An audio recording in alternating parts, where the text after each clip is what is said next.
ବର୍ତ୍ତମାନ ମାଣ୍ଡିଆ ଚାଷୀଙ୍କ ପାଇଁ ଏକ ସୁବର୍ଣ୍ଣ ସୁଯୋଗ, ଯାହାକି ଏବେ ମାଣ୍ଡିଆ ବିକ୍ରି ଉପରେ କ'ଣ କରାଯାଉଛି ନା ରାଜ୍ୟ ସରକାରଙ୍କ ତରଫରୁ 1 କୁଇଣ୍ଟାଲ ପିଛା 4290 ଟଙ୍କା ଦିଆଯାଉଛି। ଆପଣମାନଙ୍କୁ ମୁଁ କହି ରଖୁଛି ଫ୍ରେଣ୍ଡସ୍, ଯେଉଁମାନେ ମାଣ୍ଡିଆ ଚାଷ କରୁଛନ୍ତି ସେମାନେ 1 କୁଇଣ୍ଟାଲକୁ 4290 ଟଙ୍କା ଏଇ ଖରିଫ ଋତୁରେ ବିକ୍ରି କରିପାରିବେ। ଏବଂ ଏଥିପାଇଁ ସରକାରଙ୍କ ତରଫରୁ ଗୋଟିଏ ନୂଆ ଆଡ଼ଭର୍ଟାଇଜ୍ ବା ଏକ ଖବର ଦିଆଯାଇଛି। ଯେଉଁମାନେ ଖରିଫ ମାଣ୍ଡିଆ ସଂଗ୍ରହ ପାଇଁ ଚାଷୀଙ୍କ ପାଇଁ ପଞ୍ଜୀକରଣ ବ୍ୟବସ୍ଥା ରାଜ୍ୟ ସରକାର କରିଛନ୍ତି। ଏବଂ ଏଇ ଯେଉଁ ପଞ୍ଜୀକରଣ କରିବେ ମାଣ୍ଡିଆ ଚାଷୀମାନେ ଯେଉଁ ପଞ୍ଜୀକରଣ କରିବେ ତାହା 2024-25 ବର୍ଷ ପାଇଁ ମାଣ୍ଡିଆ ସଂଗ୍ରହ ବର୍ଷ ପାଇଁ ମଧ୍ୟ ପଞ୍ଜୀକରଣ କରାଯାଉଛି।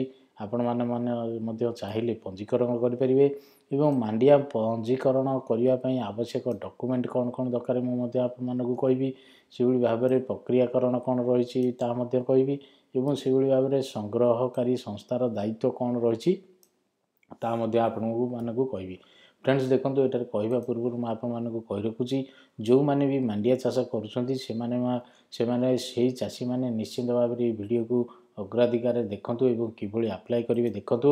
ଏବଂ କିଭଳି ଭାବରେ ଆପଣ ମାଣ୍ଡିଆ ଲ୍ୟାମ୍ପସ ବା ଫ୍ୟାକ୍ସରେ ବିକ୍ରୟ କରିବେ ଏବଂ କେତେ ତାରିଖ ଶେଷ ପଞ୍ଜୀକରଣ ଦାୟିତ୍ୱ ରହିଛି ଯେ ପ୍ରଥମେ ହେଉଛି 31 ଡିସେମ୍ବର 2024 ତାରିଖ ସୁଦ୍ଧା ଆପଣମାନେ କ'ଣ କରିବେ, ଏଇ ଯେଉଁ ପଞ୍ଜୀକରଣ ଆପଣ ନିଶ୍ଚିନ୍ତ ଭାବରେ କରିବେ। ଯେକୌଣସି ମାଣ୍ଡିଆ ଚାଷୀ ନିକଟସ୍ଥ ଅନୁମୋଦିତ ସଂଗ୍ରହାଳୟ ଯଥା କୃଷକ ସଂଗଠନ, ଫ୍ୟାକ୍ସ ଓ ଲ୍ୟାମ୍ପସ ବା ମହିଳା ସଂଗଠନ ମାଧ୍ୟମରେ, ଯେଉଁ ସ୍ୱୟଂସହାୟକ ଗୋଷ୍ଠୀ ମାଧ୍ୟମରେ 31 ଡିସେମ୍ବର 2024 ସୁଦ୍ଧା ଆପଣ ପଞ୍ଜୀକରଣ କରିବେ।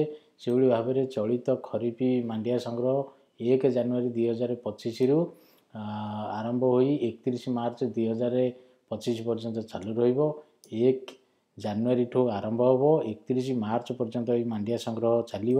ଏବଂ ସେହିଭଳି ଭାବରେ ଯେଉଁମାନେ ଚାଷୀମାନେ ନିଜର ପ୍ରାପ୍ୟ ଆଧାର ସଂଲଗ୍ନ ବ୍ୟାଙ୍କ ଖାତା ମଧ୍ୟରେ ପାଇପାରିବେ, ଯେଉଁମାନେ ଏହିସବୁ ପ୍ରାପ୍ୟ ପାଇବେ ବା କୁଇଣ୍ଟାଲ ପିଛା 4290 ଟଙ୍କା ପାଇବେ, ସେମାନେ କ'ଣ କରିବେ, ତାଙ୍କର ଆଧାର ନମ୍ବର ଏବଂ ବ୍ୟାଙ୍କ ନମ୍ବର ସହିତ ମ୍ୟାଚ୍ କରୁଥିବା ଦରକାର ଏବଂ ଆଧାର ସହିତ ବ୍ୟାଙ୍କ ନମ୍ବର ଲିଙ୍କ ହୋଇଥିବା ଦରକାର।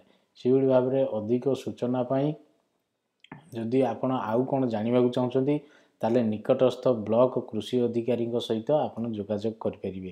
ଏବଂ କିଭଳି ଭାବରେ ଆପଣଙ୍କର ଏଇ ଯେଉଁ ଅନଲାଇନ୍ କିଭଳି ଭାବରେ କରିବେ, ଆପଣ tdccorissa.org.in ଆପଣ ଯାଇକି ୱେବସାଇଟ୍ରେ ଆପଣ କ'ଣ କରିବେ, ଅନଲାଇନ୍ କରିପାରିବେ। ମୁଁ ମଧ୍ୟ ଏଠାରେ ଆପଣମାନଙ୍କୁ ଦେଖାଇ ରଖୁଛି।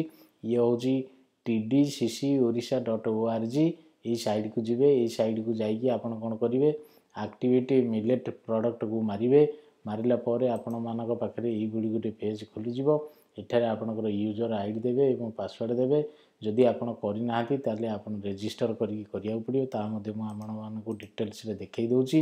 ଏବଂ କିଭଳି ଭାବରେ ଆପଣ କ'ଣ କରିବେ, ଏଇ ଯେଉଁ ମାଣ୍ଡିଆ ସଂଗ୍ରହ ଚାଷୀ ପଞ୍ଜୀକରଣ କରିବେ ଏବଂ ପଞ୍ଜୀକରଣ ପାଇଁ କ'ଣ କ'ଣ ସବୁ ଡକୁମେଣ୍ଟ ଫାଷ୍ଟରେ ରହୁଛି ନା ଆପଣ କ'ଣ କରିଥିବେ, କୃଷକ ଓଡ଼ିଶାରେ ଆପଣ ପଞ୍ଜୀକରଣ କରିଥିବା ଆବଶ୍ୟକ। ଆପଣ କୃଷକ ଓଡ଼ିଶାରେ ପଞ୍ଜୀକରଣ କରିଥିବେ। ସେଭଳି ଭାବରେ ଆପଣଙ୍କର ଗୋଟିଏ ଆଧାର କାର୍ଡ଼ ଥିବ ଏବଂ ସେହିଭଳି ଭାବରେ ଆଧାର ସହିତ ସଂଲଗ୍ନ ମୋବାଇଲ ନମ୍ବର ଆପଣଙ୍କର ଲିଙ୍କ ହୋଇଥିବ ଏବଂ ସେହିଭଳି ଭାବରେ ଆଧାର ସଂଲଗ୍ନ ବ୍ୟାଙ୍କ ଖାତା ମଧ୍ୟ ଆପଣଙ୍କର ଥିବ। ଯେଉଁ ବ୍ୟାଙ୍କ ଲିଙ୍କଟା ବା ଆଧାର ଲିଙ୍କଟା ଦେବେ ତାହା ବ୍ୟାଙ୍କ ଆଧାର ସହ ସଂଲଗ୍ନ ହୋଇଥିବ ଏବଂ ଭାଗ ଚାଷୀଙ୍କ ସ୍ୱୀକୃତି ପତ୍ର ଥିବ। ଯଦି ଆପଣ ଭାଗ ଚାଷୀ ହେଇଥିବେ ତାହେଲେ ସ୍ୱୀକୃତି ପତ୍ର ଥିବ ଆପଣଙ୍କ ପାଖରେ। ସେଭଳି ଭାବରେ ପ୍ରକ୍ରିୟାକରଣ କ'ଣ ରହିଛି ନା ଆପଣ କୃଷକ ଓଡ଼ିଶା ବା କେଉଁରେ ପଞ୍ଜୀକରଣ ଚାଷୀମାନେ ହିଁ ମାଣ୍ଡିଆ କ୍ରୟ ଯୋଜନାରେ ନାମ ପଞ୍ଜୀକରଣ ପାଇଁ ଯୋଗ୍ୟ ବିବେଚିତ ହେବେ। ଏବଂ ପୂର୍ବରୁ ପଞ୍ଜୀକୃତ ହୋଇଥିବା ଚାଷୀ ଯଦି ପ୍ରଦାନ କରିଥିବା ତଥ୍ୟରେ କିଛି ପରିବର୍ତ୍ତନ ଚାହୁଁଛନ୍ତି ତେବେ ସେମାନେ କୃଷକ ଓଡ଼ିଶା ପୋର୍ଟାଲର ନିର୍ଦ୍ଦିଷ୍ଟ ପଞ୍ଜୀକରଣ ସମୟସୀମା ମଧ୍ୟରେ ଆବଶ୍ୟକ ସଂଶୋଧନ କରିପାରିବେ। ଆପଣମାନେ କ'ଣ କରିବେ, ଯେଉଁମାନେ ନୂଆ କରୁଛନ୍ତି କୃଷକ ଓଡ଼ିଶା ପଞ୍ଜୀକରଣରେ ନାମ ପଞ୍ଜୀକରଣ କରିବେ ଏବଂ ଯେଉଁମାନେ ପୂର୍ବରୁ ପଞ୍ଜୀକରଣ କରିଛନ୍ତି ଯଦି ଆଉ କିଛି ନୂଆ ପରିବର୍ତ୍ତନ କରିବାକୁ ଚାହୁଁଛନ୍ତି ତାହେଲେ ଆପଣ କୃଷକ ଓଡ଼ିଶା ପୋର୍ଟାଲକୁ ଯାଇକି ପରିବର୍ତ୍ତନ କରିପାରିବେ। ସେଭଳି ଭାବରେ ଭାଗ ଚାଷୀ ଏବଂ ଜଙ୍ଗଲ ଜମିରେ ଚାଷ କରୁଥିବା ଚାଷୀମାନେ ମଧ୍ୟ ଏଇ ଯେଉଁ ମାଣ୍ଡିଆ କ୍ରୟ ବା ବିକ୍ରୟ କରିପାରିବେ।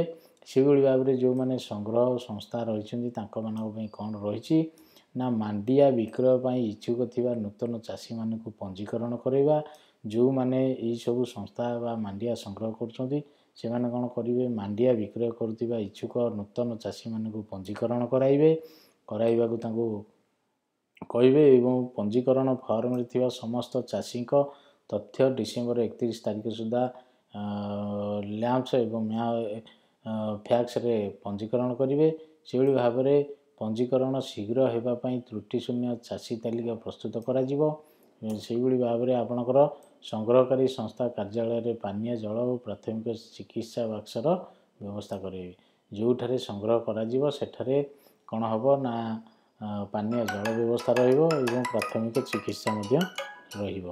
ସେହିଭଳି ଭାବରେ ଆପଣ କ'ଣ କରିବେ, ଏଇ କୁଇଣ୍ଟାଲ ପିଛା ଆପଣ କ'ଣ କରିବେ 4290 ଟଙ୍କା କୁଇଣ୍ଟାଲ ପିଛା ଆପଣ ପାଇବେ ଟଙ୍କା। ସେଭଳି ଭାବରେ ଏଇ ଯେଉଁ ନୂତନ ମାଣ୍ଡିଆ ସଂଗ୍ରହ ଚାଷୀ ପଞ୍ଜୀକରଣ ରହିଛି ଏହା ହେଉଛି 31 ଡିସେମ୍ବର 2024 ସୁଦ୍ଧା ଆପଣ ଏଇ ନାମକୁ ପଞ୍ଜୀକରଣ କରିବେ ଏବଂ ପଞ୍ଜୀକରଣ କଲା ପରେ ଆପଣ କ'ଣ କରିବେ 1 ଜାନୁଆରୀ 2025ରୁ 31 ମାର୍ଚ୍ଚ 2025 ମଧ୍ୟରେ ଆପଣ ବିକ୍ରୟ କରିବେ। ଆପଣ କୁଇଣ୍ଟାଲ ପିଛା 4290 ଟଙ୍କା ପାଇବେ। ସେଭଳି ଭାବରେ ଯଦି ଆପଣଙ୍କର କ'ଣ ହେଉଛି ନା ଆଧାର ପଞ୍ଜୀକରଣ ସହିତ ବ୍ୟାଙ୍କ ସଂଲଗ୍ନ ନମ୍ବର ଥିବା ଦରକାର ଏବଂ ଏଇ ନମ୍ବରକୁ ଆପଣ ପଇସା ଆସିବ। ଫ୍ରେଣ୍ଡସ୍, ଆପଣମାନେ କ'ଣ କରିବେ, ଯଦି ଆପଣ TDCLକୁ ଯାଇକି tdcc-orissa.org ଯାଇକି ଆପଣମାନେ ମଧ୍ୟ ଅନଲାଇନ୍ କରିପାରିବେ। ନଚେତ ଆପଣ କ'ଣ କରିବେ, କୃଷକ ଓଡ଼ିଶା ପୋର୍ଟାଲକୁ ଯାଇକି କରିବେ। ନଚେତ ଆପଣ କ'ଣ କରିବେ, ଆପଣଙ୍କର ବ୍ଲକ ଅଧିକାରୀଙ୍କ ପାଖକୁ ଯିବେ, ସିଏ ମଧ୍ୟ ଆପଣଙ୍କର କରିଦେବେ।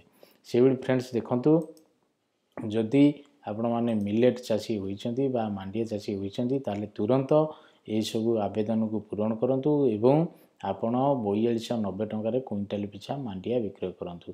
ଫ୍ରେଣ୍ଡସ୍, ଆପଣମାନେ ଏଇଭଳି ଭିଡ଼ିଓ ଦେଖିବା ପାଇଁ ଆମ ୟୁଟ୍ୟୁବ୍ ଚ୍ୟାନେଲକୁ ସବସ୍କ୍ରାଇବ୍ କରନ୍ତୁ, ଲାଇକ୍ କରନ୍ତୁ, ସେୟାର କରନ୍ତୁ।